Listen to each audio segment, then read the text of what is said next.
E aí, tudo bem com vocês? Eu sou Alexandre Weber e tá começando mais um Falando de Negócio. Como eu falei pra vocês já no primeiro episódio dessa série, eu ia trazer um ator da Globo. Na verdade, ele é um ex-ator da Globo, mas eu acho que uma vez ator da Globo, sempre ator da Globo. Tô com o Eduardo Albuquerque aqui, conhecido mais como Dudu. Fala um pouco da tua história aí, Dudu. A gente vai trocar uma ideia aqui, uma conversa, e você que tá escutando o podcast sabe que tem um vídeo também. Vai lá no canal do YouTube, e você que está aqui no YouTube sabe que tem o podcast, se você quiser só escutar e não ver nossa cara bonita. Acho que a melhor opção é ouvir, né? Não ter que ver isso, assim. Mas tem animais bonitinhos também. Então... parece que gatinhos dão likes, né? Então... Gatinhos, cachorros... Nossa, olha só, ele é um metido, tá ali aparecendo. Deixa ele ali. Tudo bem.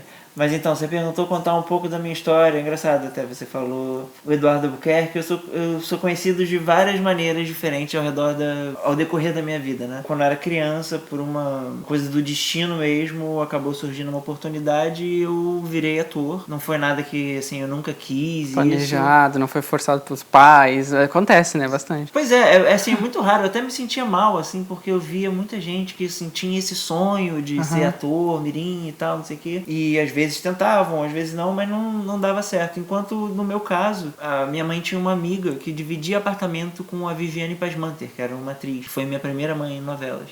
E aí ela ficou sabendo que eles estavam precisando de uma criança para fazer a novela. Na verdade, eles tinham já selecionado a criança no começo da novela, só que o personagem entrava no capítulo 30. E no decorrer desse tempo de filmagem, a criança cresceu muito. Ele não podia usar aquela criança. Exatamente, eles falaram que ele estava muito parecido, muito alto em relação, porque a Viviane é baixinha. Então assim, não estava parecendo que era filho dela. E aí eles estavam desesperados procurando uma nova criança e tal. Aí nessa situação ela perguntou, posso indicar ele? Porque eles estão desesperados. Aí minha mãe falou, pode, tranquilo. Aí eu fiz o teste, eles gostaram de mim, mas eles falaram, ele também é alto, não vai rolar. Aí assim, tipo, beleza, acontece, vamos ver e tal, não sei o que. Só que aí passou um tempinho, eles me chamaram de novo, falaram assim, cara, tá em cima, tipo, semana que vem o negócio, vamos fazer um teste de câmera você com a Viviane. Pra ver o que dá de altura. E aí eles falaram que não é tão... Tanta diferença assim. Dá pra rolar. E aí comecei a fazer a novela, foi Felicidade, uma novela de 91, na Globo, do Manuel Carlos. Foi um sucesso. E aí quando acabou essa novela, você acha que tipo, eu falei, vamos lá? Não, eu falei, não, chega, não quero mais, tô cansado, achei um saco e tal, não sei. Quantos anos você tinha na época? Cara, isso aí eu já devia estar com uns 7, mas quando começou a novela eu tava com 6. Aí novo até. Muito pequeno. Criança mesmo, assim. E toda a minha carreira eu fui muito como uma criança mesmo, levando a coisa toda como uma brincadeira, assim, sabe? Mas aí chegou no final dessa novela e eu falei, não quero mais. Aí minha mãe falou assim, tudo bem, tranquilo, relaxa aí. Só que passou uns 3 meses, eu falei, tô com saudade. Aí tinha uma outra novela, tinha um teste, eu fiz o teste, passei, e aí foi de Corpo e Alma, que foi a minha segunda novela, que foi um sucesso estrondoso, que eu era o Pinguim, que era uma criança trocada na maternidade com outra criança. Então, assim, eu era o filho branco que morava com a família negra no morro, e tinha o filho negro que morava com a família branca e tal, não sei. E isso foi um dilema nacional e tal, não sei o que, mas foi aquela novela que a Daniela Pérez foi assassinada pelo Guilherme de Pádua e tal. Então, por isso, a novela nunca foi reprisada. Não falam-se muito sobre a novela, mas foi assim, um mega sucesso. E aí, a partir dali, eu fui fazendo... Mas não foi essa novela que tu ficou mais famoso, né? Foi com Alvinho, não? Qual é a... Então, Alvinho foi a primeira novela. Foi a primeira novela, que eu acho que... Não sei, depende da época, claro, mas tem gente que lembra mais desse, tem gente que lembra mais do outro. Pois é, as coisas, assim, por exemplo, a Felicidade, que é a novela do Alvinho, foi uma novela das 6, que foi muito sucesso e tudo mais, mas essa era uma novela das 8 e que, assim, a minha história era realmente... mais marcante, assim. Foi muito protagonista, foi realmente um dilema nacional, que era tipo, quem vai ficar, sabe, eles vão destrocar os filhos ou vão deixar assim? Qual o resultado disso tudo, qual o final da história? Eu tenho os recortes, assim, tipo, tinha no jornal, assim, perguntando o que você acha, e aí várias pessoas, assim, de outras novelas e personalidades falando o que eles achavam, o que devia acontecer e tal. Mas assim, eu acho que foi um sucesso estrondoso na época, mas por causa dessa história ficou preso àquela época, assim, não foi falado. Enquanto a Felicidade depois passou Reprisou. no Vale a Pena Ver de novo, depois passou no Viva. Então acabou, acho que passando nesse sentido, né? Eu acho que a gente já conversou um pouco sobre isso, mas como é que era, assim, você estava indo pra escola, as pessoas acho que têm curiosidade um pouco de saber como é que era no set, a gravação, com essa relação, se era famoso na escola ou não. Cara, é engraçado, na escola eu sempre fiz muito sucesso ou com as pessoas muito mais velhas ou muito mais novas. Quando era perto da minha idade, as pessoas meio que desprezavam, não gostavam, que... sabe? Achava, metido, o garoto da novela e tal. Enquanto quando tinha as mais criancinhas achavam o máximo, queriam, tipo, autógrafo e tal. E os mais velhos, só que aí bem mais velhos, achavam legal, maneiro. E aí, como é que é? Tinha um pouco de curiosidade. Quer saber E a pessoa tal, como é que ele é? Ele é nojento mesmo, é snob mesmo? É isso que eu ia falar, quer saber, tipo, quem é o drogado, quem é o alcoólatra, todas essas coisas, né? A humanidade é incrível. Aí, depois disso, eu fiz, ao todo, no final das contas, eu fiz 9 novelas na Globo, dos 6 até os 14 anos, quando eu acabei a carreira. Encerrou a carreira de ator. E aí, qual foi o propósito desse podcast, desse vídeo, é falar um pouco de experiências na vida profissional e tudo mais. Então, vamos para a segunda fase. Qual foi a segunda fase do... Beleza. Quando eu parei minha carreira de ator, o que aconteceu? Como eu falei, eu nunca quis isso, né? Nunca foi algo planejado. Aconteceu e eu levei como uma criança, levava isso, assim, uma brincadeira séria, mas uma brincadeira. E chegou um momento, eu tava com 14 anos e tal, que eu já não tava mais muito interessado em fazer aquilo, porque eu perdia muita coisa, assim, por exemplo, os meus amigos tinham uma festinha da escola. Não podia ir. Eu não podia ir, assim, falavam assim, não, mas a festa é às 9 horas, você vai gravar hoje, vou. Quantas cenas? Uma cena só. Então 9 horas você vai estar lá. Nem sempre, sabe? Então, com adolescente eu já tava meio assim, pô, eu quero poder fazer essas coisas. Meio traumatizado com esse negócio de não ter tempo, não poder fazer as coisas, meio que tô perdendo a minha infância, adolescência. Você fala assim, você adolescência. não teve uma infância normal, você perdeu coisa de brincar e tal, não sei o que. Eu não vejo assim porque eu também ganhei outra coisa que, né, eu tive uma infância diferente. No começo você se divertia também fazendo Sim, isso, não era obrigado a fazer, muito. O atuar eu acho até hoje muito legal, muito divertido. Mas o problema é que você fica lá, você fica muito tempo sem fazer nada, parado, esperando a sua hora de entrar e atuar. Exatamente, porque, porra, é fast food o negócio, sabe? Você grava, tipo, umas 20 cenas num dia, num estúdio e tal. Aí, às vezes, você grava uma e depois tem mais outras 3 cenas que você não faz parte. Aí você espera, aí fica você de lado. E, assim, num ambiente fechado. Imagina, isso nos anos 90, sem internet. Você tinha TV ou, tipo... E não tinha tantas outras crianças também. Quase nunca tinha que fazer, que não tinha como Eu fiz 2 novelas que foi, assim, tipo, extravagância de crianças, sabe? Tinha, assim, 5 crianças. Mas mesmo assim, elas não estão sempre com você. Você não faz as cenas sempre com elas, entendeu? E nas outras novelas, na maioria, no grosso das novelas, eu era a criança. Ou tinha eu e mais outra, entendeu? Entendi. Então, tipo, é meio... Chega uma hora que também você cansa, assim, né? E você tá querendo ver o mundo lá fora. E aí, quando... Eu lembro, eu tava fazendo na época com Você Decide. E aí eu... Mas como criança, Você Decide é tipo um negócio já... Não é tipo aquele negócio de assassinato e que cara... Tinha essas coisas também. Mas de vez em quando tinha umas histórias mais calminhas. Cara, eu fiz muito Você Decide. O primeiro que eu fiz era uma decisão se, tipo... Se o filho... Tinha uma separação e se o filho ficava com a mãe e com o pai. E o muito doido é o seguinte, que se você votasse pra ficar com o pai, ele ficava com o pai. Mas se você votasse pra ficar com a mãe... Ele ficava com o pai também. A mãe voltava com o pai. Eu falei assim, gente, que coisa estranha, patriarcal, sei lá, que coisa esquisita. Tem imagem disso na internet hoje, será? Tem, no tem. YouTube? Esse tem, foi com o Marcos Palmeira, era meu pai, e a Júlia Gana, a gente pega então, bota aqui rapidinho pra ver. Eu tenho mesmo, eu passo pra você. Tá bom. Mas esse que eu tava fazendo no final, já era o finalzinho do Você Decide, que eu acho que a Globo já tava começando a ver, imagina, isso aí é 2000. 2001. E eu acho que a Globo já estava começando a ver o movimento de séries e tal. E eles tentaram fazer séries no Você Decide. Então eles tinham 3 ou 4 histórias que rodavam. Uma semana era uma história, outra semana era outra. Ia mudando. E você decidia o que acontecia na história. Então tinha a minha... Mas era só o final, né? Decidia só o final. Decisão final, assim. Não é eles já não anteciparam. Tipo assim, a Globo já fez primeiro que todo mundo.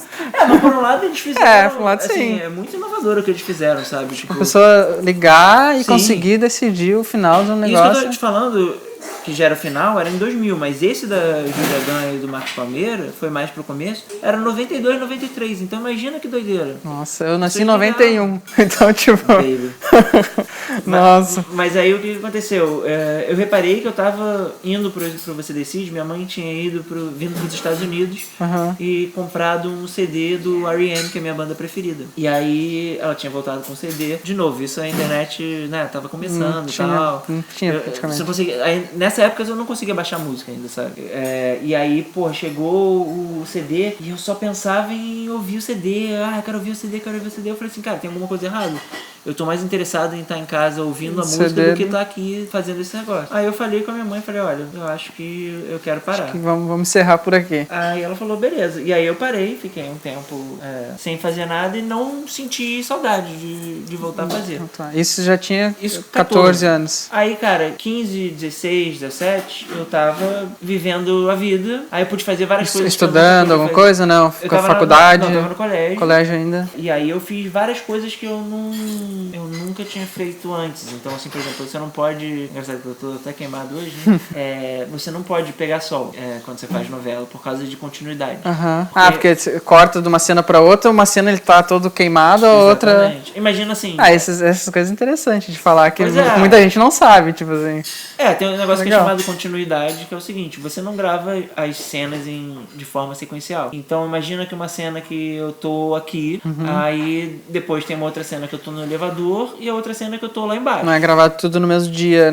É gravado sequenciado. Então imagina que eu gravei a cena aqui em cima hoje e aí eu gravo a outra amanhã e no meio disso eu peguei sol. Eu não posso, tipo, como é que ele se queimou? Como é que ele saiu da escada, tá em tal outro lugar. Exatamente. E tá diferente? Como é que ele se queimou no elevador? Eu nunca parei pra pensar nisso. Cortar o cabelo muito doido. Também, você não pode. Eles te falam, olha, você pode cortar o cabelo agora, você deve cortar o cabelo agora. Tá na hora de cortar o cabelo. Porque também tem isso, às vezes a novela tá durando 3 meses, mas o tempo diegético, o tempo na história mesmo, é uma semana. Pode acontecer. Sim. Ou pode acontecer pior, tipo, você tá gravando, sei lá, a novela tá 1 semana no ar, mas já passaram-se 5 anos da novela, quando tem essas passagens de tempo. Aí eles falam, aí tem que mudar um pouco a fisionomia também. Exatamente. A última minissérie que eu fiz, que foi Chiquinho Gonzaga, tinha uma passagem de tempo. Eu achei o máximo, porque eu fui de 11 anos até 19. E aí eu com 14, 13, sei lá, eu falei, mano. E aí eu usava bengala. Eu falei assim, não, eu pedi pra figurinista, posso botar uma bengala? Bengala? Com 19 anos, quem é que E aceitaram, né? Falaram, sério? Não, põe a bengala, beleza. Nossa, doideira. Eu fiquei tanto tempo lá, tipo, eu fiz 9 anos, né? 9 anos. Fiz 9 novelas, mas foram 9 anos. Bastante tempo, de nossa. 91 até 2000. E assim, eu saía de uma novela, entrava em outra, e sempre eram os personagens grandes e tal, não sei o que acabou que assim, eu já tinha trabalhado com basicamente todo mundo me conhecia, eu era um nome, como fala aqui nos Estados Unidos, household name. Tipo, um nome... De casa, assim, já pega. Eu era contratado a Lobo e tudo mais. Então, assim, eu acho até que talvez por eu já estar começando a estar meio entediado com a coisa, eu começava a, tipo, querer inventar a coisa, tipo, a mudar. De falar, eu acho que meu personagem tem que usar óculos, sabe? Tipo, umas coisas assim. E até, tipo, eu dirigi uma cena uma vez, tipo, o diretor tava com torcicola, eu falei assim, que eu vou dirigir essa cena aí. Aí ele riu e falou, então toma aí, como é que você ia fazer? Aí eu falei, bota a câmera aqui e tal, não sei o quê. E foi na vira-lata E deu certo? E foi pro ar? Foi pro ar. E a Débora Seco cortou a cena no Switch. Ela não tava na cena, aí era o Papinha, o diretor que depois até casou com ela. Aí ele falou assim, Débora, você também, então vai lá, vira a festa. Deu. Corta aí o negócio. E aí ela ficou lá no Switch. Mas aí eu tava vivendo a vida normal, tipo, podendo fazer isso. E aí, eu pintei o cabelo de vermelho só porque eu podia fazer isso. Raspei o cabelo só porque eu podia fazer isso e tal. Tava meio que preso e aí se liberou. Podia, tipo, agora eu não tenho mais essas regras. Eu posso fazer o que eu quiser. E aí, só que aí quando chegou, eu tinha que fazer faculdade e tal. Eu falei assim, cara, eu gosto disso, eu acho legal isso, eu não quero atuar, mas é algo que eu gosto. E aí eu fiz cinema na PUC do Rio. Na verdade, eu entrei pra fazer jornalismo, porque não existia... A faculdade de cinema, esse curso ainda. específico de cinema. Era sempre uma história que, não, vai ter cinema na PUC e tal, não sei o quê. Mas nunca tinha. Nunca tinha. E a PUC foi a única que eu passei, então... vou falar qual foi. Vamos E aí, cara, fazer algo mais próximo. Com a bunda virada pra lua, quando chegou o terceiro período, que era o momento onde você escolhia se você ia fazer jornalismo ou publicidade. Porque até aí era a mesma coisa pros dois. Básico, Aí, entrou cinema. E aí pegou o primeiro ano, então. Assim, eu não sou considerado a primeira turma porque tinham 3 grupos. O pessoal de reingresso, que foi a galera que já tinha se formado e resolveu voltar pra cursar cinema, que efetivamente foram os primeiros a se formar em cinema, porque eles tinham poucos créditos pra fazer. Tinha galera que tava naquele momento que tinha que escolher o que fazer. E teve uma mudança na grade toda, então a gente basicamente teve que ficar mais um ano. E teve a primeira turma mesmo, que foi quem fez vestibular sabendo que ia ter cinema. Pra cinema, fez vestibular cinema. Pra isso, já específico pra isso. Então... E aí você já tava com quantos anos aí? Ih, cara, eu sou ruim de matemática, mas eu devia estar com 20. 20 anos, e aí você se formou e... Eu me formei em 2008. E tem uma história, você não foi, tipo, rapper por um tempo também? Filho de Jesus, mas pai de tudo que não presta, imprestável, com cruz invertida, marcada com caneta na testa. Isso foi depois? Foi depois. Ah, tá. Então a segunda fase foi isso. Antes disso, mas isso aí eu não diria que nem que foi uma fase. Mas nessa época, um pouco ainda durante a faculdade, mas antes, na escola, esse momento que eu tava livre pra fazer o que eu quisesse, eu tive uma banda, eu tocava baixo, toco guitarra também, piano e tal. Porque meu pai é guitarrista, né? E minha mãe toca também. E famoso até, né? Ele é um guitarrista bem famoso, Robertinho de Recife, assim. Não pra nossa geração, assim. Mas você fala pras pessoas de outras gerações, todo mundo conhece e tal. Ele é considerado, tipo assim, um dos melhores, se não o melhor guitarrista brasileiro e é produtor musical e tal. Então você tem essa influência também de música, né? Música sempre na minha casa sempre foi uma coisa muito importante. Minha mãe também gosta muito, ouve muito, toca e tal. E aí ela me ensinou como é que tocava e tal. E aí eu tocava fácil assim.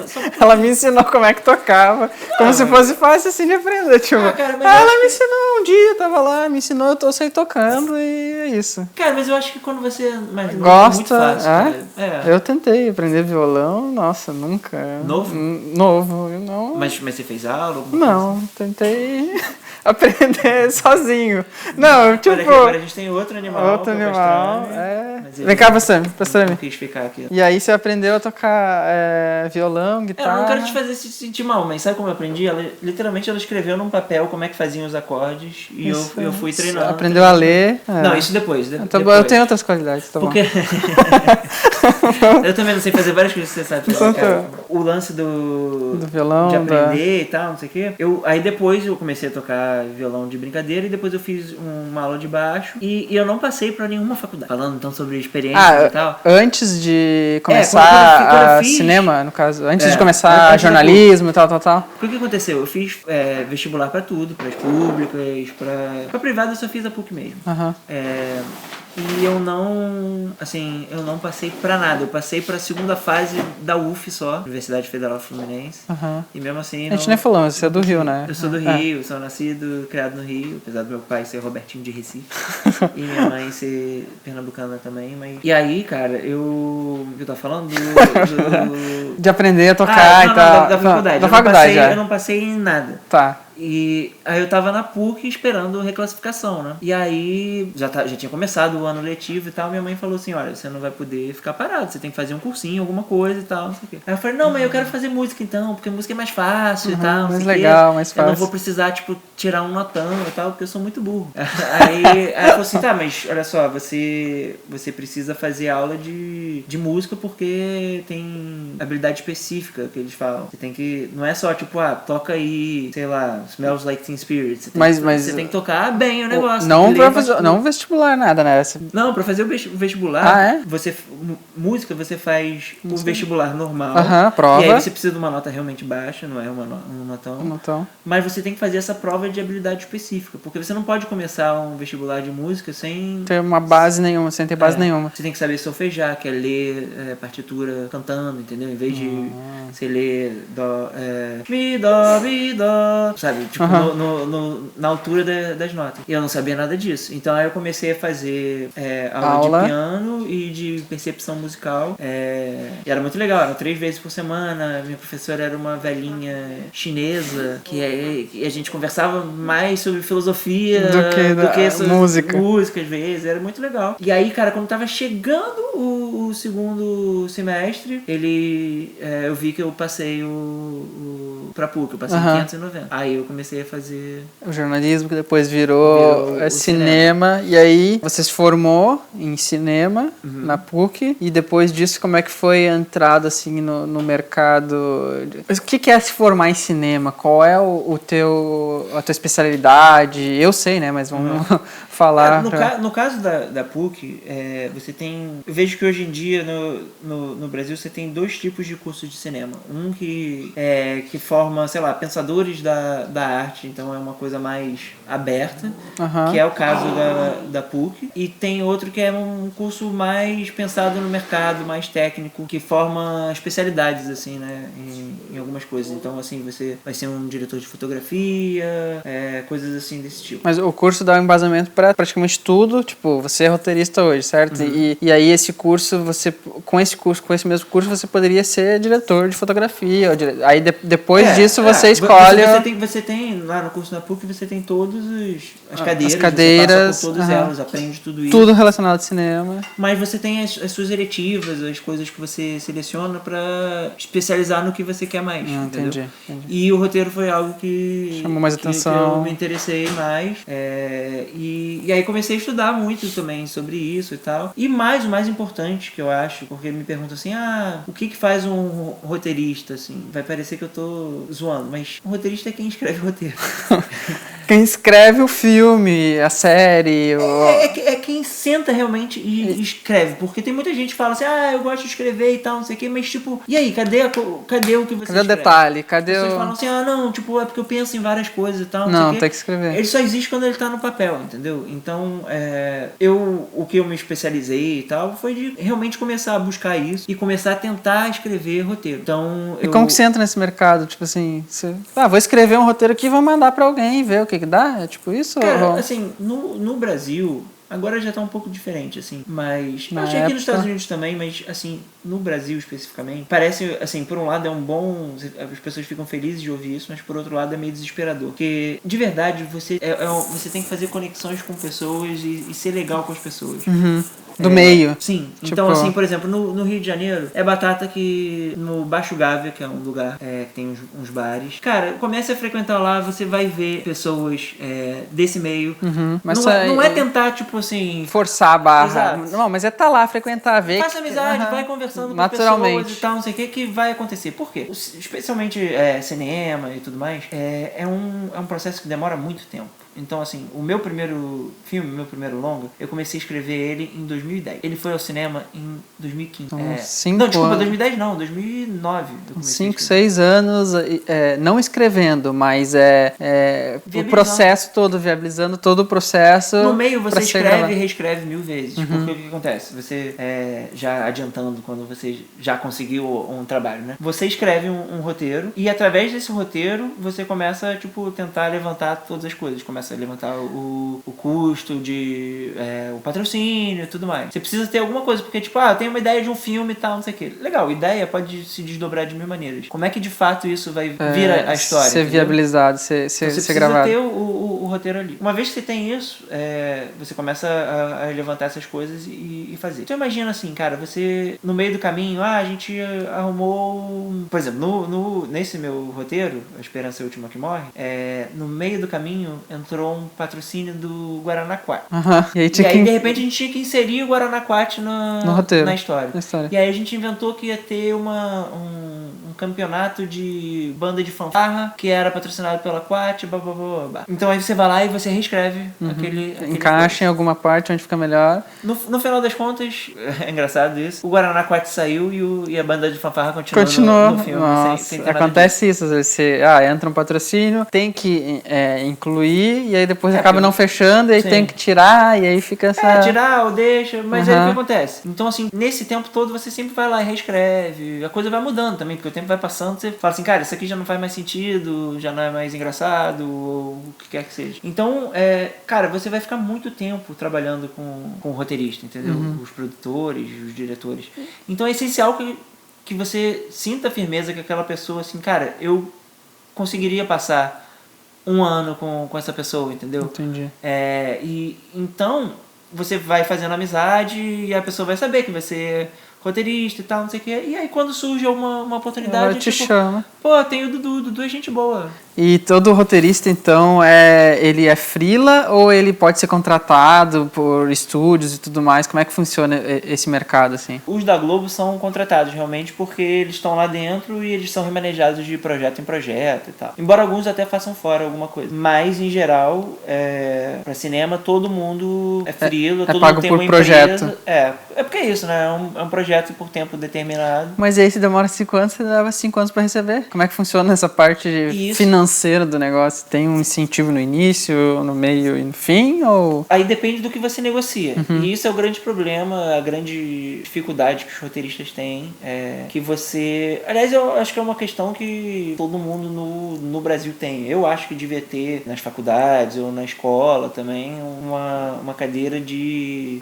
não sei nem dizer qual é o nome, mas não chega a ser empreendedorismo, mas assim, explicar como é que você paga seus impostos, sabe? O que você tem que fazer, porque, cara, eu tive uma empresa de criação de conteúdo em 2009, 2010 e eu tive um mega problema, porque tive uma briga com o sócio e tal e, cara, a gente, não sabia o que tinha que fazer, entendeu? Tipo, eu não sabia que quando você recebia dinheiro, quando que você tinha que passar pagar pro imposto, governo, sabe? Eu não sabia nada disso, então é difícil, assim, porque ainda mais, assim, eu ficava numa de, tipo, não, eu tenho que ter a cabeça criativa, então eu tenho que pensar nessas coisas. Pensar nos problemas e tal, tem que estar livre pra pensar na criação. E aí acaba meio que acontecendo coisas por não saber mesmo, falta de informação, né? Sim. Problema. Assim, eu acho só que, voltando só ao negócio de como começar nesse meio, é importante que você faça essas conexões. Relações, vá em lugares que pessoas do mesmo meio estão. Por exemplo, eu falei baixo grave, mas você pode... Porque assim, eu tive a facilidade que, como eu já tinha sido ator, eu conhecia algumas pessoas ainda, embora eu não tivesse contato mais com elas. Era fácil de, tipo, se eu precisasse, tipo, falar, olha, eu tô escrevendo e tal, não sei o quê. E também, assim, depois, é até engraçado isso, minha mãe não fazia isso, mas depois que eu deixei de ser ator, minha mãe virou figurinista, porque ela também conhecia as pessoas lá e ela fazia isso bem, coisa de roupa, eles sempre gostavam do que ela tava vestindo, e ela falou, cara, me interessa como é que eu faço aí e tal, fez um curso e acabou virando assistente e de repente ela, virou figurinista. Da Globo mesmo? Não, ela não trabalha na Globo, ela faz publicidade, filme e tal. Então, assim, tipo, também tinha esse meio do caminho. Então, o que aconteceu? Por exemplo, ela conhecia um cara que era um assistente de direção na época. Olha como é que é de verdade isso que eu tô falando. Eles estavam conversando sobre séries, falando que, tipo, que tava começando Lost. Aí fala, Dudu assiste Lost, ele vê um negócio pela TV americana, que eu tinha um programa que eu pegava coisa daqui e tal, mas pirataria louca, assim. Não façam isso, não façam. E aí ela comentou assim, você tinha que conhecer o Dudu e tal, não sei o que, vocês iam se dar bem. E aí a namorada desse cara falou também, tipo, pois tem que conhecer o Dudu mesmo, porque eu tinha estagiado na Conspiração e tal, não sei o que. E aí... Conspiração que é? Conspiração Filmes, é um dos maiores produtores. Tinha estagiado na Conspiração, tipo... Que conspiração é essa? Conspiração é uma das maiores produtoras lá do Rio, do Breno Silveira, do Andrucha Wad, então fazem bastante coisa. Mas aí ele... Aí eles falaram, você tem que se conhecer. Tal, não sei o quê. Ela me contou isso, eu mandei um e-mail pra ele falando, sou filho da negócio do coisa, pega aqui, esse programa aqui, babá e tal, não sei o quê. Pra ensinar a pirataria. Tipo, sem nada, assim, eu não tava pensando em nada. Assim, ele era assistente de direção na época, não era nada, assim. E aí ele me respondeu, obrigado, tá rolando, lindo, que maneiro isso e tal, não sei o quê. Escuta, sua mãe falou que você é roteirista, eu tava na faculdade ainda. Aí eu falei, a gente devia se conversar e tal, não sei o quê. Eu falei, bora marcar. Aí fui um dia na casa dele, a gente se deu bem, conversou, a gente tinha as mesmas referências e tal. Ele falou, a gente devia começar a desenvolver umas paradas aí e tal, não sei o quê. Vamos desenvolver e tal, não sei o quê. Isso foi em 2006. Esse cara é o Calvito Leal, que é o diretor do meu primeiro filme. Nossa, depois de... Esperança Última que Morre. E que é diretor hoje em dia. Tipo, depois ele fez essa transição também. Eu acompanhei, eu tava, tipo... A gente desenvolveu uma porrada de coisa. Fez uma empresa junto, a empresa que eu falei e tal. Entendi. Não foi com ele que eu briguei, não. Eu e meu irmão, a mãe. E aí ele fez fez aquele documentário do Wilson Simonal, e aí bombou, e aí, enfim, foi tudo na base realmente do afeto, de ser legal, sem interesse nenhum por trás, naturalmente foi acontecendo. Porque aí você vai conhecendo, e minha carreira também foi coisando por isso, porque aí ele falava assim, quando perguntavam, pô, conhece alguma coisa? Pô, Dudu, pô, faz apresentava. Aí. Exatamente, aí você vai conhecendo e tal. Mas assim, você pode não ter essa sorte de conhecer já pessoas, mas, por exemplo, vai ter palestra de alguém e tal, que é uma coisa que sempre rola. Vai lá, sabe? Tipo, depois no final conversa com a pessoa, sempre as pessoas que vão fazer palestra, conversa com as pessoas, no final, elas estão dispostas a conversar com as pessoas, e também isso que você falou, que é o mais importante. E quando me perguntam assim, eu devo fazer faculdade de cinema? Eu falo, não é necessário pra você, se você não tiver o dinheiro pra fazer, não tiver o tempo pra fazer, não vai você ser pode isso. aprender as coisas, tipo, lendo, blá blá blá. E hoje em dia, cada vez mais, né? Total. YouTube tá aí, internet tá aí. Mas além de ser legal você ter o professor e o ambiente, porque eu acho que, assim, tipo, a internet é muito boa pra várias coisas e tal, mas ela é pobre no sentido que você não tem com quem trocar. A experiência, né? A experiência da conversa, de uma sala de aula. Dúvida de outra pessoa que você nem sabia que você tinha. Do entendeu? foco também, porque com a internet aí você... agora eu não vou estudar, vou fazer outra coisa, Sim, não vou ver. sim. E lá não, lá você tem horário pra entrar, pra sair, acaba te forçando a ter que aprender. Mas o mais importante, além disso, que é muito importante, são as conexões que você faz, entendeu? Tipo... Porque você não sabe que seu colega ali no futuro vai ser um mega diretor e vai lembrar de você. Tem um amigo que hoje escreve novelas. É engraçado, porque os roteiristas são sempre anônimos, assim, sabe? As pessoas não sabem quem são. Então lá no final do filme, Me fala um roteirista aí. Sei, Pois é. Na verdade, assim, por causa das novelas da Globo, a gente até sabe alguns. Você sabe quem é Manuel Carlos. Sim. Sabe quem é o Gilberto Braga, Glória Pérez. Escutar falar... Até mais do que diretor, se você parar pra pensar. Diretor brasileiro. Eu nem sabia que eles eram roteiristas, mas eu sabia. São os autores roteiristas. Mas ele já escreveu 3 novelas, eu acho, na Globo e tal, assim, no time de escritor, sendo que acho que nas 2 últimas ele já assinava como autor junto com o Marco Bernstein, que é um outro roteirista. E é o Vitor Cury, aterino, que estudou comigo na PUC, e ele era de outro período, mas a gente pegava o mesmo ônibus, eram amigos, encontrava. A gente já tinha uns amigos em comum, então a gente conversava muito sobre Buffy, a Caça-Vampiros, que era uma série que a gente gostava. Aí a gente fez um documentário juntos, eu fui assistente de direção num curta que ele fez numa aula lá do curso. Na verdade, eu tô dando esse exemplo, eu nunca fiz nada com ele no mundo profissional, nem ele comigo. Mas assim, mas é assim que acontece, e pode ser assim. que daqui um pouco, dia pinte, então é isso. E aí depois, então, dessa fase, que foi a segunda fase, primeiro você foi ator quando era criança, depois você estudou cinema, virou roteirista. Eu tive a de banda e tal, tive uma banda.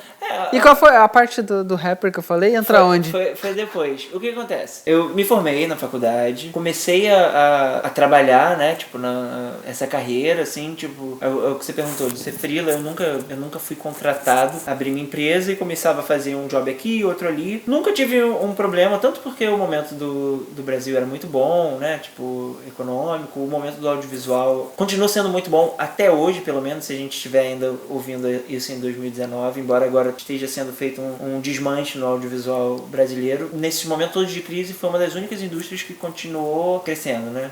E gerando dinheiro. Mas, então, sempre fui indo, mas sempre nessa incerteza de, tipo, o que vai acontecer, né? Você não sabe o que quando você é dia de amanhã, assim, você não sabe. Pode acabar o negócio e você não tem mais nada. E eu tava indo bem e tal, não sei o que, começando a minha empresa e tal, não sei o que, e eu tinha um relacionamento de 3 anos, e de repente acabou esse relacionamento, foi no começo de 2010, e aí eu falei, não, vou agora focar na minha empresa, porque eu tava indo muito bem. Eu vendi uma série pra Globo, eu tinha vendido uma história pra cá, pros Estados Unidos, pra Fox Television Studios. Eles estavam vendendo pra fazer uma série aqui. Vocês eram, então, uma produtora de conteúdo. Você escrevia os roteiros, e aí tinha a empresa que vendia É porque é o seguinte, era no momento que a gente tava vendo ali, assim, foi uma coisa muito inovadora demais, assim, sabe? A gente tava muito antes da onda, a gente não teve fôlego pra remar. Aquela história de a ideia boa no tempo errado, né? Exatamente. Tipo assim, se fosse um pouco depois, um pouco antes não, mas um pouco depois, depois. poderia ter explodido e tá até hoje aí Sim. ganhando muito Se dinheiro. a gente não tivesse brigado, entendeu? Não tivesse continuado. Porque o que aconteceu foi que eu tava acabando de me formar e eu conversei com o Calvito isso. Cara, olha só, agora tem duas coisas que vão acontecer. Tipo, vai começar a TV digital, velho, né? Essa história. Mas vai entrar a TV digital e a discussão do modelo que tava tendo era que ia ter um bando de canal, uma frequência ia ter 3 canais diferentes. E mais do que isso, já tava no Congresso, já tava tramitando a lei da TV paga. Que é o seguinte, pra você ter um canal na TV a cabo, um americano tem um canal, um estrangeiro tem um canal fechado, ele tem que ter 20% da programação tem que ser feito no Brasil. Foi um jeito que eles... E isso foi pra frente? Sim, hoje? Isso hoje em dia, sim. Não sabia disso. Foi em 2011, eu acho, foi aprovado. E aí, tava na faculdade vendo isso e tal, não sei o que, estudando isso nas cadeiras de mercado e tal, não sei o que. E eu falei assim, cara, quando acontecer isso, o que vai acontecer? De repente vai ter muita janela de exibição, vai ter uma porrada de canal e uma porrada de canal precisando ter conteúdo brasileiro. No brasileiro. Mão de obra não vai ser um problema, porque tem muita faculdade de cinema formando um bando de gente e tal, não sei o que. Agora, não tem ninguém pra pensar o que colocar nisso. E os canais e tal, eles não têm pessoas pra isso suficiente, entendeu? Vocês não vão ter, tipo, roteirista pra fazer isso tudo. E eles vão precisar disso, vão ser obrigados a fazer isso, não é uma coisa que é opcional, tipo, faça ou não faça. Tanto é que no começo disso, demorou até pra acontecer, porque eles estavam fazendo qualquer coisa. Eles faziam, tipo, um programa qualquer e tal, não sei o quê. Só pra cumprir ali a exigência. E aí, cara, era uma ideia muito boa, porque, assim, tinha uma demanda que existia clara e ao mesmo tempo, cara, você não gasta nada, porque uma produtora mesmo você tem que ter câmera, blá, blá, blá, blá, blá, e isso tem que estar sempre sendo, né, a tecnologia estava mudando, atualizado. Atualizar. Cara, a gente trabalhava com Word, era o que precisava. Um computador e um lugar para escrever. Exato, era isso, assim. Esse é o produto, era o produto de vocês, era. O produto era a gente, na verdade, era as cabeças e juntar com a gente tinha 2 clientes, tanto a produtora que, tipo, tava querendo abocanhar essas coisas, produtora de fato, né? Sim, que produzia, que filmava. Então, e aí deu muito certo nesse começo. A gente vendeu uma série pra Globo. Foi ao ar, tudo não? Não, aí o que aconteceu? Aí começou. Tava assim. No meio do ano, aí a gente começou a ter essa briga com o sócio, e aí foi uma briga horrível, tipo, deu polícia, o cacete a 4. E aí no final desse ano, que foi tipo o pior ano da minha vida, a mulher do Calvito estava grávida, e aí o outro só saiu e tal. E aí a gente falou, cara, tem que fazer. Eu preciso, não dá pra estar nesse momento agora de tipo, não tem dinheiro certo entrando, eu preciso voltar pra minha vida de pessoa física, digamos assim, né? Eu preciso de dinheiro certo e tal, não sei o quê. E aí ele foi dirigir pro Fantástico e tal, não sei o quê. Eu fiquei fechando o resto da empresa, fazendo naquela época também que a gente tava vendo assim, cara, pô, como ainda é meio incerto isso, vamos começar a fazer comunicação pra mídia social, porque... Naquela época já tava... Pois é, foi o comecinho ali, então a gente pegou a conta da Pizza Hut, legal, pô. do Joey Leo's, que era uma coisa de hambúrguer que tinha no Rio, em Porto Alegre e tal. Não, em Porto Alegre não, era em Curitiba. Em São Paulo. Aí, não era o que vocês sabiam fazer. Tava desgastando o negócio todo, porque aí depois tava só eu e tal, então começou a virar bagunça. O coisa. E aí, assim, o coisa da Fox pra cá pros Estados Unidos era uma série que era meio polêmica demais e tal, e aí eles não conseguiram vender aqui, porque pensa isso, em 2010. Hoje em dia eu acho até que rolava, mas era uma história de um ex-terrorista que morava na tríplice fronteira ali do Brasil, Paraguai e Argentina. Lá perto de onde? Lá perto do sul. Lá Uruguai, E aí... Porque lá suspeita-se que tem células da Al-Qaeda. E aí era a história de um cara que era tipo um terrorista dormente, desses caras que tipo vão pra um lugar e em algum momento vão ligar pra ele. Ficam lá inativos até o momento de ser ativo pra... Exato, só que é a história que o cara já tá há 20 anos no Brasil, e, tipo, ele já tá mais brasileiro do que qualquer outra coisa. A religião, nacionalidade dele. E aí é isso, tipo, quando chegar o momento, será que ele vai apertar o botão e tal? E aí, tipo, eles adoraram, a Fox adorou e tal, não sei o que, eles botaram o George Mastras, que era um dos roteiristas do Breaking Bad, e na época o Breaking Bad estava começando, assim. Nossa. Pra ser o executive producer e tal, não sei o que, pra fazer o Pi. Aí eles foram e tal, não sei o que, a AMC até ficou interessada, mas eles ficaram tipo, mas é meio delicado e tal, não sei o que, e não foi pra frente. Assunto meio delicado. E nessa época, esse roteiro foi escrito todo em inglês ou em português? Mas, então, eu não cheguei a escrever o roteiro, eu escrevi só, tipo, a Bíblia, que eles chamam, que é meio que um documento... É Bíblia porque é, tipo, a verdade que todos juram em cima dela. Então, assim, é meio que dando um mapa do que é a série, quais são os valores da série, o que ela tá buscando. Entendi. E uma ideia de pra onde ela vai. Mas ainda não é o roteiro mesmo, tipo, o que acontece no episódio. No detalhe, assim, é um... E aí essa não foi pra frente, a da Globo também chegou na fase final, tipo, eles foram pra aquela reunião. Esse a gente escreveu 3 roteiros até, montou um time com o Nelson Mota, a Patrícia Andrade, que é uma grande roteirista brasileira, e eu também, a gente escreveu junto, e o Fernando Meirelles, que é o diretor do Cidade de Deus, era um dos produtores também. Só que aí quando chegou naquela reunião de Angra, que eles decidem lá da Globo, tinha uma novela que tinha um personagem que era tinha sido jogador de futebol. Que era o Tufão da Me lembro, Avenida nossa, Brasil. foi muito boa. Foi muito boa a novela. Mas a gente falou assim, cara, mas tipo assim, mas... Você quer tem comparar? nada a ver, sabe? Uma coisa... Porque eu não expliquei isso. A série era sobre futebol. Ah, tá. E era sobre o mundo do futebol, de tipo... Era um time chamado São Jorge. E era sobre, tipo, os dirigentes e tal. Um pouco parecido com esse Clube de Cuervos, que depois teve no Netflix, uma série. E aí eles acharam que ia confundir o telespectador. Porque duas coisas futebol, falando da mesma coisa. Dois programas falando mais ou menos da mesma coisa. Embora a Avenida do Brasil seja muito mais do que futebol. O cara tinha sido jogador de futebol, mas enfim. E aí, de repente, as duas não rolaram e tal, não sei o que. E eu falei assim, cara, o que eu vou fazer? Simplesmente tudo que eu queria na vida, que eu achava que a vida me falou assim, não é pra você. Tipo, eu tava, né, no relacionamento, achando que eu ia casar e tal. E depois... A empresa. Esse negócio da empresa, que eu me dediquei pra cacete e tal, não sei o quê. E aí, cara, eu falei assim, cara, eu tenho que me reinventar, porque... Não sei mais o que eu vou fazer agora. Comecei aí, do zero de novo. Nessa época, eu tava com 25, 26, sei lá. Eu resolvi sair da casa da minha mãe, que era algo que, assim, eu adorava morar com a minha mãe. Falava, não precisa, me dar liberdade e tal, não sei o quê. De repente, eu falei, cara, eu preciso fazer isso. Vou e sair. Aí eu fui morar sozinho e como eu gostava sempre de escrever, inclusive o negócio do roteiro já vem de antes. Eu já, pequeno, eu gostava de escrever. Desde a época da novela, você já dirigiu lá uma cena, né? Mas aí dirigi, né? Diferente de escrever roteiro. Mas assim, eu tenho um blog, eu tenho até hoje, desde 2002, cara. Como é que é o nome do blog? Então, eu não falo muito para as pessoas não. Eu vou falar, mas assim, eu não divulgo muito não. É rtu.blogspot.com. Mas assim, é porque realmente assim, eu não escrevo com assiduidez, de vez em quando que... Mas é justamente essas coisas que as pessoas querem ver. Tipo assim, quando você fala, eu não quero que visitem... Um bando de, às vezes, uns textos depressivos, outros, tipo, falando besteira. Beleza. Ou... Tá lá. Enfim, mas tá lá. Tá lá. Desde 2002, vai fazer 20 anos.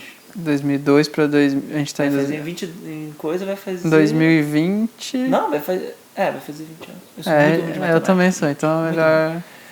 Mas... a gente não fazer o cálculo, bota na tela aqui. Conta história, não sei contar matemática não. Sempre quando eu vou pesquisar alguma coisa de números para as histórias é um terror. Mas, então como eu sou bom com o negócio de palavras... Você saiu da casa da sua mãe e tal. Eu comecei a e eu sempre gostei muito de música, né? E na época eu tava ouvindo muito rap, porque eu achava que, assim, que o rock, ainda acho, ele, que sempre foi a coisa que eu gostava mais, ele tem uma mensagem muito romântica, assim, sabe? De tipo, sofrimento, ela se foi, o que eu vou fazer e tal, não sei o quê. E eu tava precisando da mensagem do hip hop, que é mais de... E aí, levanta a cabeça e vai pra frente. E tal, não sei o quê. E aí eu comecei, um amigo meu, que era meu vizinho, meu amigo, meu brother, falou assim, cara, você devia rimar, cara, porque você escreve bem e tal, não sei o que. Eu comecei a rimar de brincadeira. E aí, como eu não gosto de nada muito simples, eu gosto de coisas complicadas, eu resolvi, cara, eu vou fazer um disco de rap. E é uma ópera rap. Eu criei um personagem chamado Reverendo, que é baseado na minha vida, mas assim, ele também foi um pouco antecipado, eu acho, um momento do mundo que a gente vive agora, que eu quis pegar a coisa mais cru, mais dark que existe dentro da gente, sem filtros, assim, e Então é um personagem, tipo, bem machista, bem escroto mesmo, que tá, tipo, teve esse coração quebrado e tal, não sei o que, as expectativas frustradas, e ele tá buscando, tipo, se tornar imortal e tal, não sei o que, é uma coisa meio demoníaca, tem uma voz assim e tal, não sei o que eu distorci a voz. E aí é uma historinha que as músicas vão contando, assim, que vai acontecendo, e no final do disco ele se mata, querendo, tipo, ficar famoso e tal, não sei o que, ser lembrado pelas pessoas, porque tava, né, tipo, pensando assim, nossa, todas as coisas que eu tava querendo, tudo deu errado, ninguém vai se lembrar de mim, não vai dar certo, não é nada, porque, tipo, até então eu tinha trabalhado uma porção de coisa, mas nada tinha ido, isso é uma coisa da vida do roteirista. Tem muita gente que ganha vida como roteirista e você nunca viu uma coisa dele. Porque esse é o momento que é o mais barato de você gastar no audiovisual, entendeu? Quando você tá no papel só. Quando você mobiliza, nada. tipo, porra, 100 pessoas pra filmar um negócio e equipamento, babá, é muito caro. Enquanto um roteiro, ele é mais barato, é o cara escrever e tal, não sei o que. Então, assim, é comum você escrever roteiro do início ao fim e tal, fazer vários tratamentos e eles falam assim, sabe uma coisa, a gente não vai fazer isso, põe no lixo. Mas eles pagam por esse serviço, então sim. você recebe pelo trabalho que você fez. Exato. E esse disco existe também? Tem essas músicas? Você consegue achar. A gente pode botar também aqui. Pode botar no link aqui. É bem louco, assim, entendam que é uma coisa conceitual. E eu fiz pra botar na internet mesmo, foi uma coisa que eu sinto muito orgulho, que eu fiz 100% sozinho, tipo, Gravou. As músicas, eu gravei, mixei, masterizei, não sabia fazer isso, eu fiquei vendo vídeo no YouTube. Aprendeu e fez tudo sozinho. Não sei se aprendi não, mas ficou meio mais ou menos, mas botei lá. Mas, que eu tô falando do disco, do né? disco e tal, que você fez tudo sozinho, editou, mixou, escreveu, rimou. E aí eu botei na internet, tipo, pra quem Galera quiser ver e tal, não sei o que, e era isso, eu não queria... Nada assim, com isso, fama, carreira... Era só pra tirar essas coisas do meu peito, foi terapêutico de certa maneira. E aí foi isso, essa fase do reverendo, é só isso, assim, tem umas pessoas que me conhecem, tipo, como reverendo e tal, não sei o que. Eu uso muito a camisa até hoje do reverendo. Ah, teve camisa, teve fã-clube, teve tudo? Não, então, eu morava nessa época numa praça chamada Pio 11, Praça Pio 11, lá no Rio. E é uma praça muito legal, assim, tem uma comunidade, uma galera lá e tal, não sei o quê. E aí todo mundo me conhecia lá como reverendo, porque eu falava muito sobre a praça. Tipo, eu falava que PPXI era que é PPXI é Praça Pio, XI que é 11, né? Então eu falava, pô, é minha gangue, minha galera, eu defendo todo mundo. E a galera gostava disso. Então a galera gostava muito. Então outro dia até meu primo, ele é grafiteiro, né? E ele tava grafitando perto ali da Pio 11. E, pô, eu parei de morar lá em 2015. E aí veio um cara, tipo, pô, essa que tá fazendo aí e tal, não sei o que, blá, blá, blá. Aí ele falou, pô, não, eu sou primo do reverendo e tal. Aí ele falou, pô, mentira. Obrigado, pô. Aí ele falou assim, pô, o reverendo parou de me seguir no Instagram. E tal. E você sabe quem é esse cara? Sei. Aí eu falei, caraca, meu crédito na rua ainda tá de salvando pé. as pessoas, cara. O cara leva porra. Puta. Mas aí, cara, isso foi só essa coisa. E desde, assim, de 2006, que foi quando eu conheci o Calvito, que eu vim mesmo... eu vi que, assim, cara, é isso que eu quero fazer. Tipo, acho que é roteiro que eu gosto, escrever é o que eu gosto. E a gente acabou não falando um pouco do filme, mas o filme foi premiado em Los Angeles, certo? Sim. Como é que foi essa história? Mais que isso, acho que o mais legal, assim, que o filme, pô, ele foi, em 2015, ele foi o 16º filme brasileiro mais assistido do ano, assim. Grande merda, mas assim, tipo, cara, foi o meu primeiro e é tão difícil, assim, você, às vezes a gente não entende muito as coisas, assim, porque, assim, foram, sei lá, 100 mil pessoas, 110 mil pessoas assistiram. E aí você fala assim, pô, mas 110 mil qualquer Zé Bunda no YouTube às vezes consegue e tal, não sei o quê. Mas é diferente, porque, assim, cara, a pessoa sair de casa e ir pro cinema, que, pô, sei lá, bem ou mal, sei lá, às vezes é R$30, sabe? Mais do que você vai gastar de estacionamento. E ficar lá parado, sabe, no filme assistindo. É um filme brasileiro, porque a galera faz muito isso pra ver um Avengers da vida, um filme famoso e tal, mas, cara, pô, eu saí pra ir no cinema, ver um filme brasileiro. Como é que é o nome do filme? A Esperança é a Última que Morre. É uma comédia. Com a Dani Calabresa, com o Danton Mello. É bem legal o filme, eu gosto muito dele. Mas esse foi muito legal. Aí depois teve aqui no Los Angeles Brazilian Film Festival, ele Foi premiado. foi premiado também. Mas... E aí, depois disso, como é que você chegou em Miami? Por que você está aqui? Então, lembra que eu falei de filmes que você escreve e às vezes não acontece nada com ele? Eu estava escrevendo um filme chamado Orlando, Flórida, e que se passava, obviamente, Em Orlando, em Orlando. na Disney. Exatamente. E aí eu vim fazer pesquisa aqui, né? Aliás, não sei, talvez o filme aconteça, sabe-se lá, mas até hoje não rolou. E aí minha esposa, ela tem família aqui e tal, e a gente veio e começou a achar legal tipo, o tempo que a gente ficou, porque a gente ficou uns meses. E isso aí, em que ano foi? Isso foi em 2016. Na Junho mesma 2016. época que eu vim pra cá também. Aí, cara, a gente foi gostando e tal, não sei o que, e surgiu a oportunidade de eu ficar aqui, de eu tirar meu visto de trabalho. E... Você tem o visto A1 também, de trabalho, Isso, habilidades especiais, exatamente. Artista... Habilidades... extraordinárias, não é especiais, é extraordinárias. extraordinárias. Eu acho que eu falei habilidades especiais também, mas não é nada... Aqui nos Estados Unidos você não pode falar que alguém é especial, porque isso eles levam pro coisa do... Como é que é em português? Não é especial, parecido deficiente? Também. Não, tem uma palavra que agora me fugiu, que é com E também. Mas eu tenho o O1B, que é o de habilidades extraordinárias em cinema como roteirista. E aí eu comecei a fazer uns projetos de cinema também, mas desde 2015 eu vim escrevendo também um livro. Uhum. E eu acabei no final do ano passado, e é uma próxima coisa agora que eu vou fazer. Um livro seu mesmo ou para algum cliente? Um livro... Contando sua história? Ou não, um livro não contando sua história. Uma ficção. Uma ficção, um livro... entendi. É uma história, na verdade, que era uma piada que eu tinha, uma das primeiras piadas que eu desenvolvi na vida. E depois eu parei assim e falei assim, nossa, mas isso daria uma boa história. Tem mais coisa para falar. Se eu fizesse isso de verdade. E aí eu comecei a escrever e acabei ano passado, e isso é uma próxima fase que talvez vá rolar, embora tenha a última fase que eu tive na vida, que eu nunca realmente, que é meio de tipo influencer, entre aspas. Fala um pouco dessa história do Pulling Life, o que é esse perfil no Instagram, como é que funciona e o que vai acontecer nos próximos capítulos. Então, o Pulling Life, eu assisti o Bandersnatch, que é o filme do Black Mirror. Como é que é em português? Não sei também. Eu acho que é Bandersnatch. Também mesmo.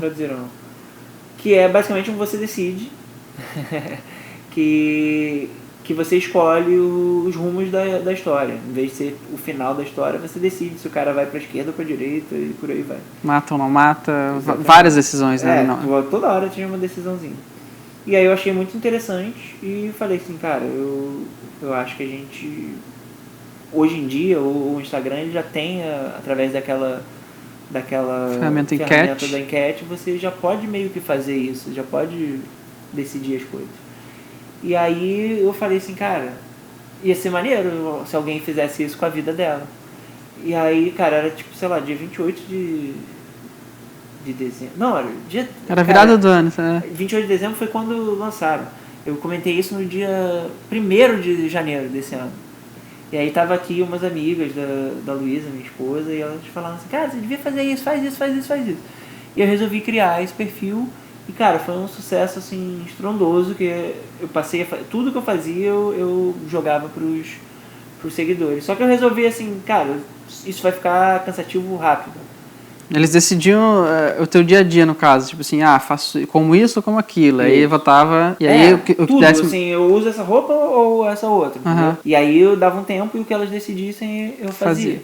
E aí eu comecei a criar várias coisinhas dentro disso, porque eu falei assim, cara, tem que ter alguma outra coisa. Vai ficar chato, vai ficar repetitivo. Não... E aí eu comecei a fazer como se fosse um videogame mesmo, então tinham fases, vidas. Você perdia vida, eu ganhava vida, e tudo, a linha mestra narrativa dessa história era democracia e redes sociais, porque a democracia através do negócio do voto, né, que ele tá evocando isso muito alto, e a exposição que a gente tem, nossa, todo dia do Instagram, na rede social. Exatamente. Então, e aí eu comecei a fazer aos domingos, fazer um negócio que eu chamava de Enigma Pauline Life, que ele desbloqueava o Manifesto Pauline Life, que é basicamente um texto que eu escrevi falando sobre isso, sobre como a gente está usando as redes sociais de uma maneira sem pensamento crítico e como a democracia é uma coisa importante. E era meio que um manifesto mesmo, um mapa, um plano para que as pessoas entendessem que a gente precisa tomar uma certa ação quanto a isso e mudar um pouco a maneira como a gente está fazendo para se libertar um pouco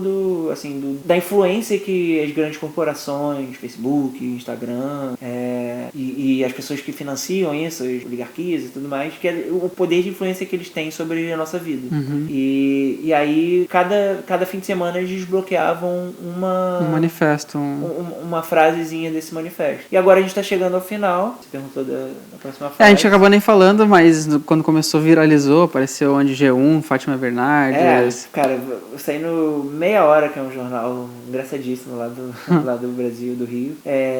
Saiu no Canaltech, no G1, no Bom Dia Rio, no Encontro com a Fátima. Começou, tipo, as pessoas começaram a realmente falar sobre isso. E aí explodiu, assim.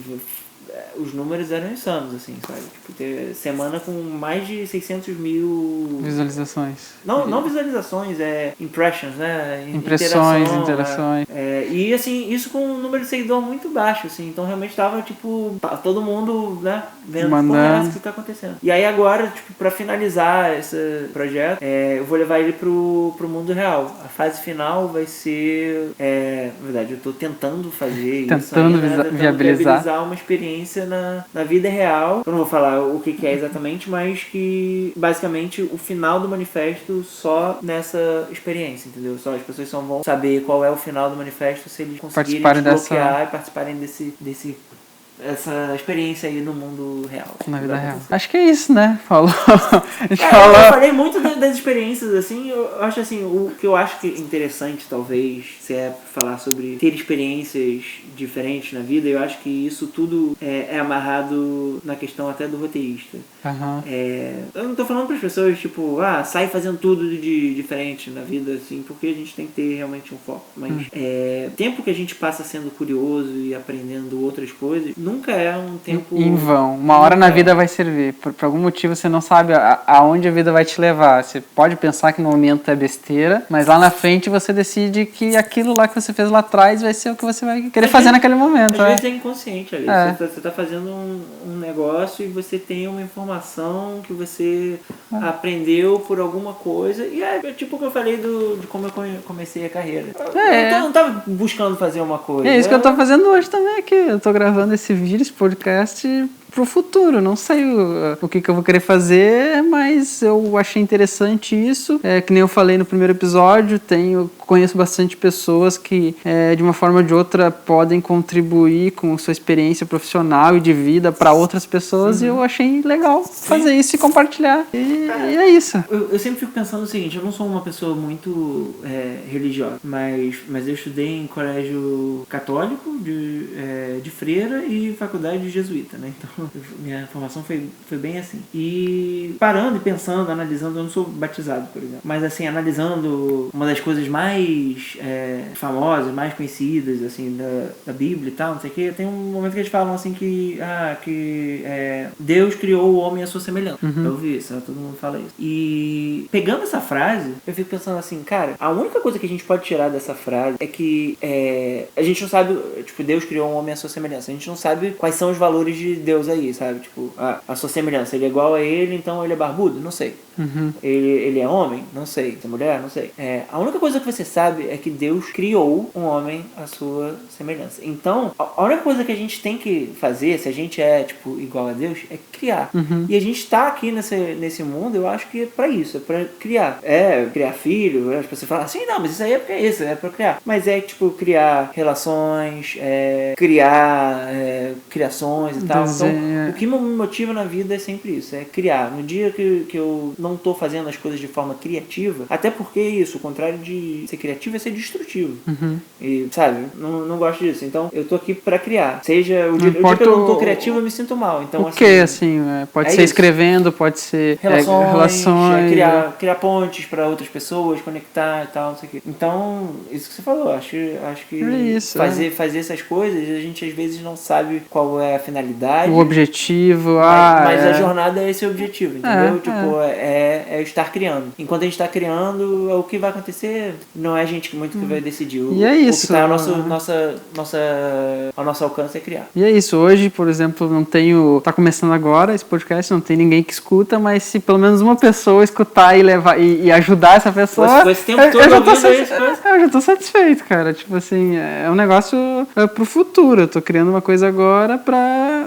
Talvez um dia vai atingir bastante gente, vai ajudar bastante gente ou não. Mas é isso. Acho que a gente falou bastante já, mais de 1 hora. Eu dar uma editada aí, pegar isso aí pra galera conseguir ficar. Mas acho que foi tudo bem interessante que a gente falou aqui. Acho que a gente conseguiu cobrir a tua vida inteira, desde criança até os dias de hoje. 34 anos aí.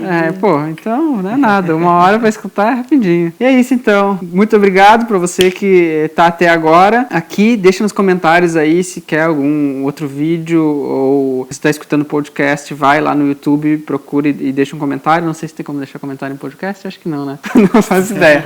Então, se não tá inscrito no canal, se inscreve, começa a seguir, começa para receber todos os novos podcasts e até o próximo episódio. Valeu, tchau!